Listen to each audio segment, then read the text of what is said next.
ole tuna hian ang chitelama ni somni thani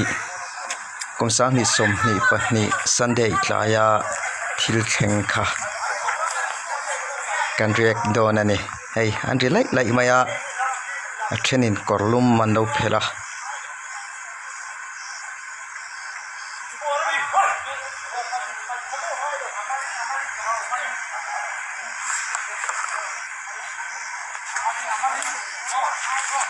anh đi lại mày scooty bula mày chia để bọn tên là ní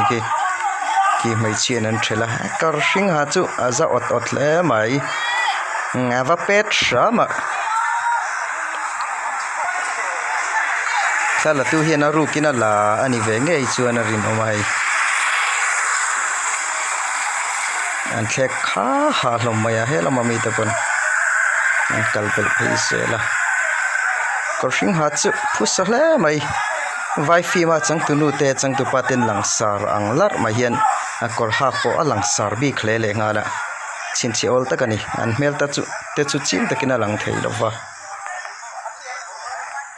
kan mi joy society hian tenom deuh ma hi in sual ron hi kan ching ta riau mai atun lai ke rol te tlangwal te pon ninga in sual ron hi ka ten ber chi ni ke in sual huai kan ni lem lova no pandeu lai clay roll chu ma hre te ka chon insual te chu kan hrat ve a ma se kan hne lo nge po chu tiangin sual ron kan tum chuang lova tun la hian sual ron in ur riau maya ami pa lo katia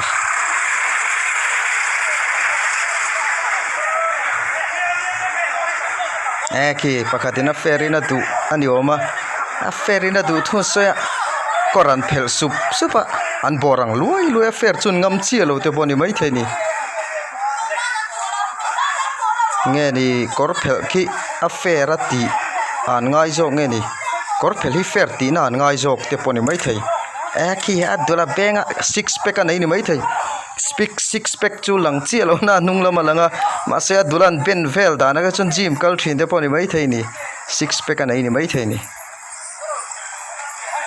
pui mep khop mai cái chỗ tiếng ấy trong cái tel phải lâu insul te phải chỗ thật thang ấy thầy lâu xí chứ vậy chín thân vắc chi po này lâu mồ thang là tục cho ai chọn mi pa này cho anh nu pui te in ngã nát lạc turin om tu mila na thokila thầy ang chín lệ phá gang to kin sum tho chu tu mila a phụ zo kani